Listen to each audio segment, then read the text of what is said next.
S, big breaking news ಇದು. PMTV Karnataka exclusive ಮಾಹಿತಿಯನ್ನು ಕೊಡ್ತಾ ಇದ್ದೀವಿ. ಏನು ಜಯ ಮೃತ್ಯುಂಜಯ ಸ್ವಾಮೀಜಿ ವಿರುದ್ಧ ಏನು ಒಬ್ಬ ಯುವತಿ ಕಂಪ್ಲೇಂಟನ್ನು ದಾಖಲಿಸಿದ್ದಳು. ಸೊ ಹಾಗಾಗಿ ಆ ಕುರಿತಾಗಿ ಸುಮಾರು ರಾಜ್ಯದಲ್ಲಿ ಚರ್ಚೆ ಉಂಟಾಗ್ತಾ ಇತ್ತು. ಆ ಚರ್ಚೆಯ ಕುರಿತಾಗಿ ಸುಮಾರು ನೋಡ್ತಾ ಇದ್ದಾಗಲೇ ಆಗ ಒಂದು ಸ್ಟೇಷನ್ನಲ್ಲಿ ಪ್ರಕರಣ ದಾಖಲಾಗಿತ್ತು. ದಾಖಲೆ ಆಗುವ ಸಂದರ್ಭದಲ್ಲಿ ಅದು FIR ಆಗಬೇಕಾದ್ರೆ ಸುಮಾರು ರೀತಿ ಕಾನೂನಿನ ಕ್ರಮಗಳು ಇದ್ದೇ ಇರುತ್ತೆ. ಹಾಗಾಗಿ ಆ ದಾಖಲೆಯನ್ನು ಯುವತಿಗೆ ಏನು ಸಂಪರ್ಕ ಮಾಡಿದಾಗ ಅಥವಾ ಸ್ಟೇಷನ್ಗೆ ಕರೆದಾಗ ಅಧಿಕೃತವಾದ ಯಾವುದೂ ಕೂಡ ಅಡ್ರೆಸ್ ಆ ಯುವತಿಯದು ಇಲ್ಲ.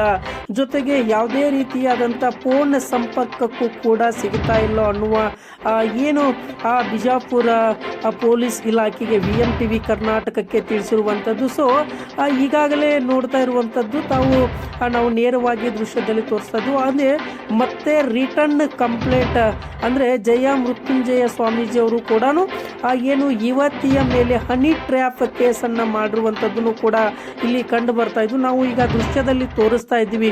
ಯಾಕೆ ಈ ರೀತಿ ಆಗ್ತಾ ಇದೆ ಅನ್ನೋದನ್ನು ಕೂಡ ಈಗ ಒಬ್ಬ ವ್ಯಕ್ತಿ ಒಂದು ಕಾನೂನಿನ ಅಡಿಯಲ್ಲಿ ಕಂಪ್ಲೇಂಟನ್ನು ಮಾಡಿದಾಗ ಕಂಪ್ಲೇಂಟ್ ಜೊತೆಗೆ ಅಧಿಕೃತವಾದ ದಾಖಲೆಗಳನ್ನು ಸಲ್ಲಿಸಬೇಕಾಗುತ್ತೆ. ಜೊತೆಗೆ ಪೊಲೀಸ್ ಇಲಾಖೆಗೆ ನಾನಾ ರೀತಿಯಾಗಿ ಅಂದರೆ ಎನ್ಕ್ವೈರಿ ಮಾಡಬೇಕಾದ ಒಂದು FIR ಆಗಬೇಕಂದ್ರೆ ಸುಮ್ಮನೆ ಆಗಿರಲ್ಲ.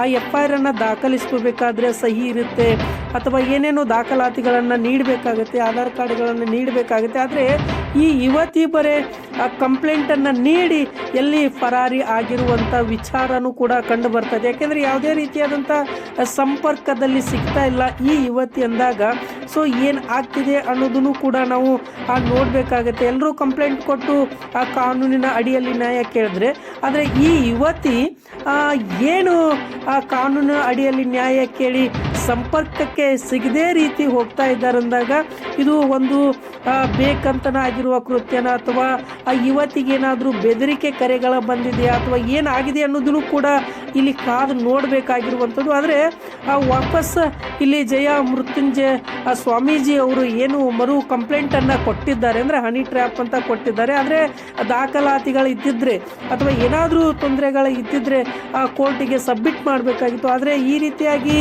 ಏನು ಮರೆಸಿಕೊಂಡು ಹೋಗಿರುವಂಥ ಯುವತಿಗೆ ಇಲ್ಲಿ ಒಂದು ಯಕ್ಷ ಪ್ರಶ್ನೆಯಾಗಿ ಕಾಡ್ತಾ ಇದೆ ಅಂತಲೇ ಹೇಳ್ಬೋದು. ಆದರೆ ಇದೇ ರೀತಿಯಾಗಿ ನಾವು PMTV ಕರ್ನಾಟಕದಲ್ಲಿ ಬಿಗ್ ಎಕ್ಸ್ಕ್ಲೂಸಿವ್ ಮಾಹಿತಿಯನ್ನು ನೀಡ್ತಾ ಬರ್ತಾ ಇರ್ತೀವಿ.